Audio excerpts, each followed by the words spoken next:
முறுமுறு hotel style தோசைக்கு இந்த டிப்பை try பண்ணி பாருங்கள். யூஸ்வலாக இந்த விசிறு நல்லா கிடைக்கணும் அப்படின்னா ப்ரோட்டீன் கூட ஸ்டார்ச்சோடைய கண்டென்ட் கரெக்டான அளவில் இருக்கணும். இந்த தோசை பார்த்திங்கன்னா நம்ம 5:1 ப்ரப்போர்ஷன் 4 கப்பு இட்லி அரிசி, 1 கப்பு மாவு பச்சரிசி, 1 கப் உளுந்து, 2 டேபிள் ஸ்பூன் ஜவ்வரிசி, 3 டேபிள் ஸ்பூன் அவல், 1 டேபிள் ஸ்பூன் வெந்தயம் அண்ட் அரைக்கிற ப்ரொசீஜருக்கு பார்த்திங்கன்னா ஃபுல் டீட்டெயில் ரெசிபி என்னுடைய ஃபுல் வீடியோவில் இருக்குது சேனலில். ப்ளீஸ் போய் விசிட் பண்ணுங்கள். அதில் உங்களுக்கு இந்த ரெசிபி எப்படி ஆட் பண்ணணும், என்ன ப்ரொசீஜரில் அரைக்கணும் அப்படிங்கிறது அந்த டீட்டெயில் இருக்கும்.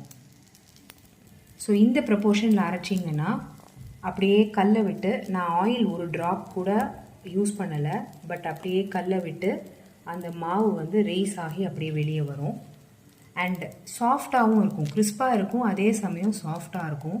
அரிசி அதிகமாக போயிடுச்சு அப்படின்னா சீக்கிரமாக காஞ்சு போன மாதிரி ஆகிடும். நம்ம ஆறி போனாலும் இந்த தோசை நல்ல சாஃப்டாக இருக்கும்.